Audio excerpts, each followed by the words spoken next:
Hi friends, ఆ రోజుకు ఒక మంచి మాటలు ఈరోజు మరొక జీవిత సత్యం అండి.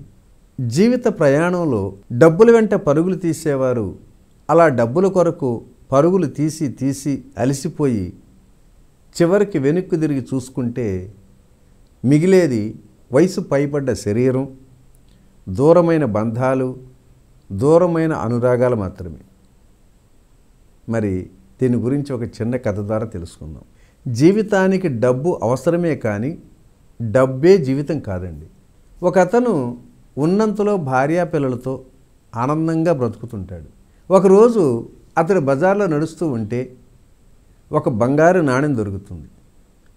మకిలిపట్టి మధ్యలో చిల్లు ఉన్నటువంటి అది బంగారు నాణెం. అతడు దాన్ని రుద్ది చూశాడు. ఆశ్చర్యం, ఇంకొక బంగారు నాణెం వస్తుంది. మళ్ళీ రుద్దుతాడు, మరొకటి వస్తుంది. మళ్ళీ రుద్దితే మళ్ళీ ఇంకోటి. అప్పుడు ఆకాశవాణి వినిపిస్తుంది, ఓ మనిషి, ఇది మాయా నాణ్యం, దీన్ని ఎన్నిసార్లు రుద్దితే అన్ని నాణ్యాలు ఇస్తుంది. అయితే మధ్యలో కనుక ఒక్కసారి ఆపితే ఆ మాయ పోతుంది అని చెప్తుంది. ఇక అంతే, ఆ మనిషి తన ఇంటిలో ఉన్న నీలమాళి గదిలోకి వెళ్ళి నాణ్యాన్ని రుద్దటం మొదలుపెట్టాడు. ఇక తనను తాను మర్చిపోయాడు, కుటుంబాన్ని కూడా మర్చిపోయాడు, పిల్లల్ని మర్చిపోయాడు, ప్రపంచాన్ని కూడా మర్చిపోయాడు. అలా రుద్దుతూనే ఉన్నాడు. గుట్టలుగా సంపదను పోగేస్తూనే ఉన్నాడు. ఒకరోజు ఇక అతనికి చాలు అనిపించింది. ఆ బంగారు నాణాన్ని పక్కన పడేసి బయటికి వస్తాడు. అతన్ని ఎవ్వరూ గుర్తుపట్టరు కూడా. అప్పటికే పిల్లలు పుట్టి, పిల్లలకు పెళ్ళిళ్ళు అయ్యి, పిల్లలు కూడా పుట్టి ఉన్నారు. ఎన్నో కొత్త భవనాలు కూడా వెలిసి ఉన్నాయి. కొత్త సంగీతాలు అనిపిస్తున్నాయి. స్నేహితులు, చుట్టాలు, పుస్తకాలు, ప్రేమ, పెళ్ళి, జీవితం ప్రసాదించినటువంటి అన్ని సంతోషాలను అందరూ అనుభవిస్తూ ఉంటారు. అది చూసిన తర్వాత ఆ మనిషికి ఇంకా ఏడుపు వస్తుంది.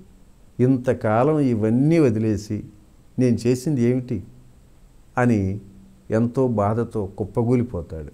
మిత్రులారా, నిజానికి మనం కూడా ఒక్కొక్కసారి మన చేతిలో ఇలాంటి మాయా నాణ్యం పట్టుకొని ఉన్నామా అనిపిస్తుంది. సంపాదనలో పడి, కెరీర్లో పడి, కీర్తి కాంక్షలో పడి, లక్ష్య ఛేదనలో పడి బంగారు నాణ్యం వంటి జీవితాన్ని మరి మకిలి నాణ్యంలా మార్చుకుంటున్నామా అనిపిస్తుంది. వెనుకకు తిరిగి చూసుకుంటే కనిపించేదేంటి?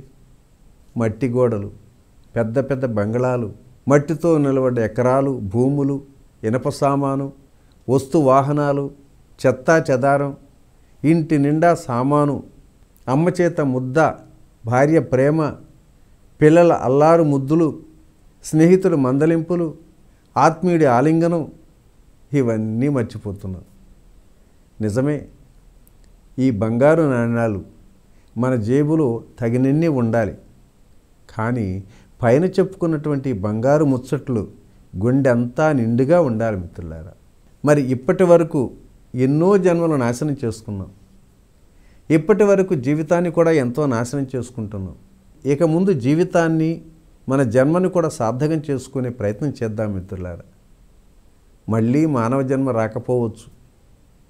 కాబట్టి తొందరగా ఈ సత్యాన్ని తెలుసుకునే ప్రయత్నం చేద్దాం. ఆ దైవాన్ని చేరుకునే ప్రయత్నం చేద్దాం. ఓకే ఫ్రెండ్స్, మరి ఈరోజు ఈ మంచి మాటని త్వరతో ముగించుకుందాం. రేపటి రోజుని మరొక అద్భుతమైన జీవిత సత్యం ద్వారా కలుసుకుందాం. Okay, thank you. ఇట్లా మీ రామిరెడ్డి, మానస సరోవరం.